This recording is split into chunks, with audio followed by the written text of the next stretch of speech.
नमस्कार दर्शकों, प्राचीन काल में जम्बू द्वीप के नाम से जाने जाने वाले भारत की पावन धरातल पर अनेकों ऋषि मुनियों, नाथों, सिद्धों, संतों तथा महामंडलेश्वरों का जन्म हुआ है। इन महापुरुषों ने परमात्मा को प्राप्त करने के लिए सिर धड़ की बाजी लगा दी और ऐसी भक्ति करके दिखाई जो आज तक इतिहास के पन्नों पर सुनहरे अक्षरों में अंकित है। ध्रुव, प्रहलाद, मीराबाई, शेख फरीद, बाबा नानक, नरसिंह मेहता, नामदेव, पीपा ठाकुर, भर्तरी गोपीचंद, इन भक्तात्माओं को कौन नहीं जानता। इन महान आत्माओं के संघर्षमयी जीवन को याद कर हर प्रभु प्रेमी आत्मा को परमात्मा की राह में चलने की प्रेरणा मिलती है।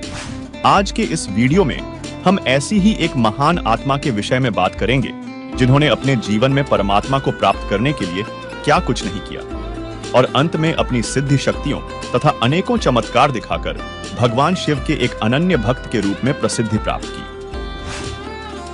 जी हां दोस्तों, हम बात कर रहे हैं गोरखनाथ जी की। गोरखनाथ जी को 9 नाथों में से एक माना जाता है।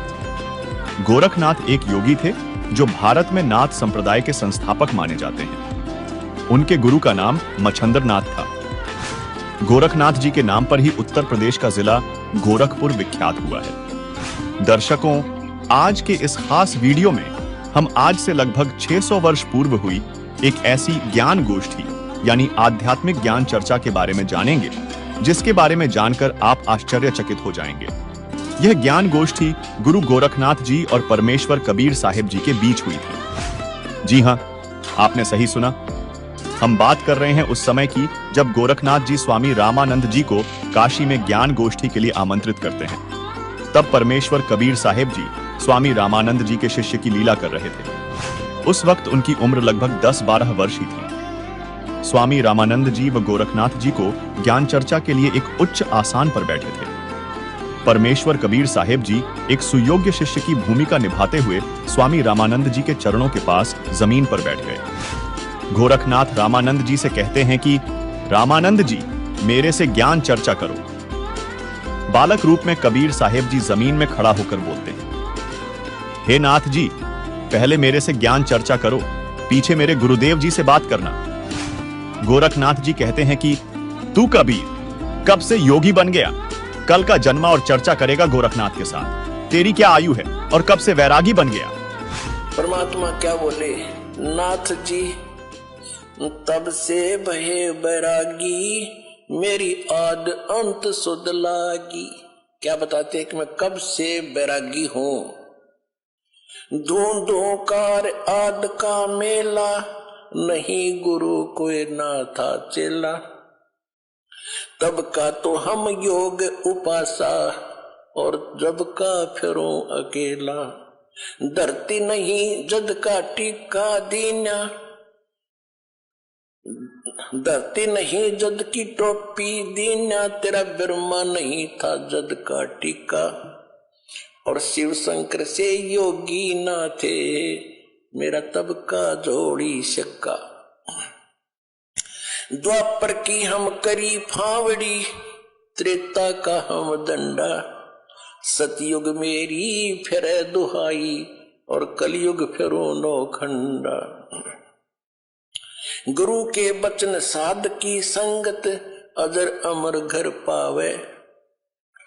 कह कबीर सुनो हो गोरखे, हम सबको तत्व लखावे। अर्थात कबीर जी ने कहा कि गोरखनाथ जी, जब इस सृष्टि की रचना भी नहीं हुई थी, हम तब अकेले अनामी रूप में थे। जब ब्रह्मा, विष्णु, महेश की भी उत्पत्ति नहीं हुई थी, तब से हम वैरागी हैं। सतयुग, त्रेता, द्वापर तथा कलयुग, ये 4 युग तो मेरे सामने असंख्यों जा लिए। हमने ही पूरे विश्व में तत्वज्ञान को उजागर किया तथा सभी प्राणियों को अपने निजधाम सतलोक का ज्ञान करवाया। यह सुनकर गोरखनाथ जी बोले, अरे तेरी उम्र ही क्या है, तू तो कल का आया बालक है। कबीर साहिब जी शब्द के माध्यम से कहते हैं। अब क्या बताते हैं परमात्मा, जो बूझे सोए बावड़ा, जो बूझे सोए बावरा। क्या है उम्र हमारी, असंख्य योग पर ले गए हम तब के ब्रह्मचारी। कोटि निरंजन हो गए पर लोक सिधारी, हम तो महबूब हैं भाई सदा ब्रह्मचारी। अरबों तो ब्रह्मा गए ये 49 करोड़ कन्हैया, तेरे 7 करोड़ तेरे शंभू मर गए, मेरी एक नहीं पलैया। ओए होए,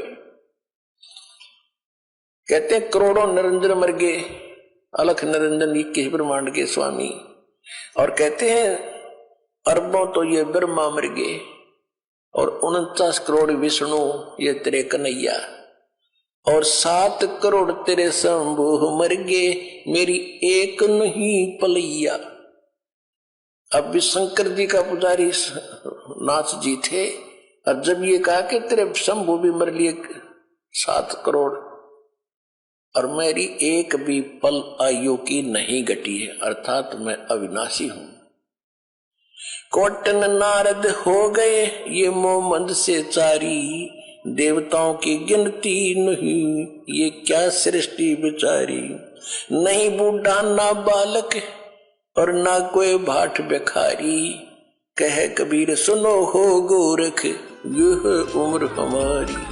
अर्थात कबीर जी ने कहा कि गोरखनाथ जी असंख्य युग प्रलय में चले गए, अरबों ब्रह्मा जी मर गए, 49 करोड़ कन्हैया उर्फ विष्णु जी और 7 करोड़ आपके शंकर जी की मृत्यु हो गई, फिर भी मेरा एक पल भी नहीं बीता, अर्थात मैं अविनाशी हूं। गोरखनाथ जी में न ही बूढ़ा हूं न बालक, यह तो मैं लीलामयी शरीर में आपके समक्ष हूं। यह सब सुनकर गोरखनाथ जी जमीन में गड़े लगभग 7 फुट ऊंचे त्रिशूल के ऊपर के भाग पर अपनी सिद्ध शक्ति से उड़कर बैठ गए और कहा, यदि आप इतने महान हो तो मेरे बराबर में आकर बातें करो। कबीर साहिब जी ने कहा, नाथ जी आप ज्ञान गोष्ठी के लिए आए हैं न कि नाटकबाजी करने के लिए। आप नीचे आएं तथा सर्व भक्त समाज के सामने यथार्थ भक्ति संदेश दें। गोरखनाथ ने कहा, आपके पास कोई शक्ति नहीं है, आप तथा आपके गुरुजी दुनिया को गुमराह कर रहे हो। आज तुम्हारी पोल खुलेगी, ऐसे हो तो आओ बराबर।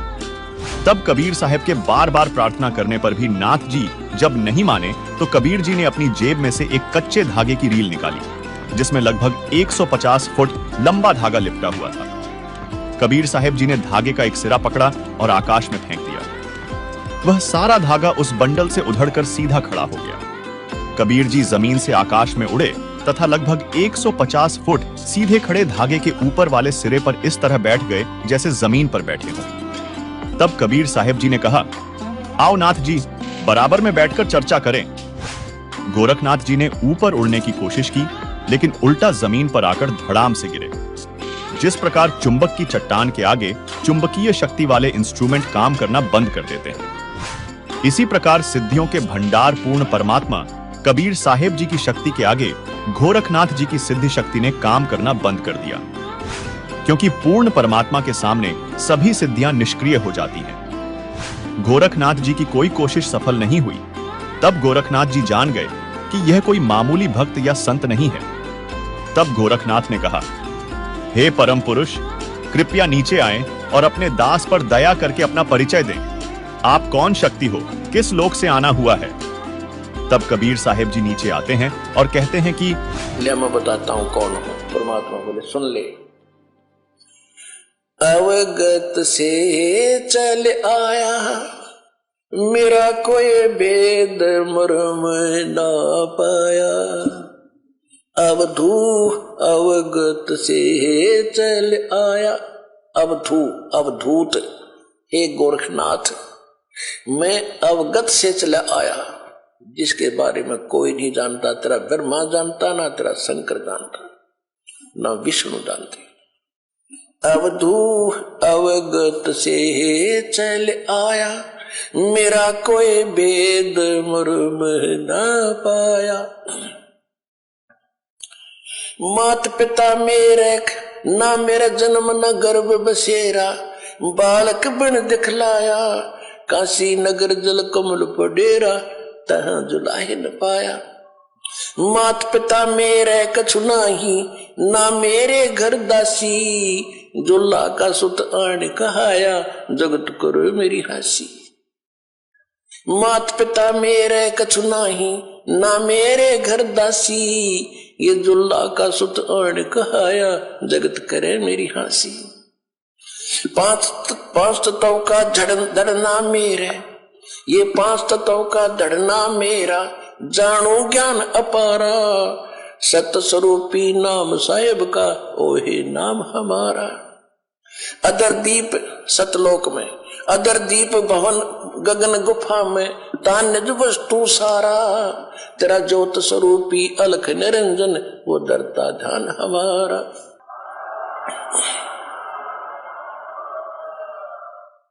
अदर दीप और गगन गुफा में तान्य वस्तु सारा, तेरा ज्योत स्वरूपी अलख निरंजन वो डरता ध्यान हमारा। हाड चाम लहू ना मेरे, हाड चाम लहू ना मेरे, कोई जाने सतनाम उपासी, तारण तरण अवय पद दाता मैं हूं कबीर अविनाशी। हाड चाम लहू ना मेरे, कोई जाने सतनाम उपासी, तारण तरण अवय पद दाता मैं हूं कबीर अविनाशी। इस शब्द में कबीर साहिब जी गोरखनाथ को कहते हैं कि हे अवधूत गोरखनाथ जी, मैं तो अविगत स्थान से आया हूं, जिसकी गति कोई नहीं जानता, उस शाश्वत सनातन परम धाम सतलोक से आया हूं। मैं तो स्वयं शक्ति से बालक रूप बनाकर काशी में एक लहर तारा तालाब में कमल के फूल पर प्रकट हुआ हूं। वहां पर नीरू नीमा नामक जुलाहा दंपति को मिला जो मुझे अपने घर ले आए। मेरे कोई माता पिता नहीं है, न ही कोई घर पत्नी है, और जो उस परमात्मा का वास्तविक नाम है वही कबीर नाम मेरा है। आपका ज्योति स्वरूप जिसे आप अलख निरंजन यानी निराकार भगवान कहते हो, वह ब्रह्म भी मेरा ही जाप करता है। मैं सतनाम का जाप करने वाले साधक को प्राप्त होता हूं, अर्थात वही मेरे विषय में सही जानता है। हाड़ चाम तथा खून से बना मेरा शरीर नहीं है। हे पुण्य आत्मा, आप काल ज्योति निरंजन के जाल में ही हो। न जाने कितनी बार आपके जन्म हो चुके हैं, कभी 84 लाख जूनियों में कष्ट पाया। आपकी चारों युगों की भक्ति को काल कलयुग में नष्ट कर देता यदि आप मेरी शरण में नहीं आते। गोरखनाथ के मन में विश्वास हो गया कि यह कोई परम शक्ति है। फिर गोरखनाथ ने कहा कि मेरी एक शक्ति और देखो। यह कहकर गंगा की ओर चल पड़ा। सर्व दर्शकों की भीड़ भी साथ ही चली। लगभग 500 फुट पर गंगा नदी थी। उसमें जाकर छलांग लगाते हुए कहा कि मुझे ढूंढ दो, फिर मैं गोरखनाथ आपका शिष्य बन जाऊंगा। और नदी में जाते ही गोरखनाथ मछली बन गए। कबीर साहेब ने उसी मछली को पानी से बाहर निकालकर सबके सामने गोरखनाथ बना दिया। तब गोरखनाथ जी ने कबीर प्रभु को पूर्ण परमात्मा स्वीकार किया और शिष्य बन गए और कबीर साहेब से सतनाम लेकर भक्ति की। दर्शकों, आज के इस वीडियो में हमने जाना किस प्रकार गोरखनाथ जी कबीर साहेब जी से ज्ञान चर्चा में परास्त हो जाते हैं, फिर उनकी शरण ग्रहण करके उनसे नाम दीक्षा लेते हैं। इस ज्ञान गोष्ठी को विस्तार पूर्वक जानने के लिए संत रामपाल जी महाराज यूट्यूब चैनल देखें। वहीं वर्तमान समय में पूर्ण परमात्मा कबीर साहेब जी की शास्त्र प्रमाणित सतभक्ति केवल जगत गुरु तत्वदर्शी संत रामपाल जी महाराज ही बता रहे हैं। उनसे मोक्ष मंत्र प्राप्त कर अपने जीवन का कल्याण करवाएं।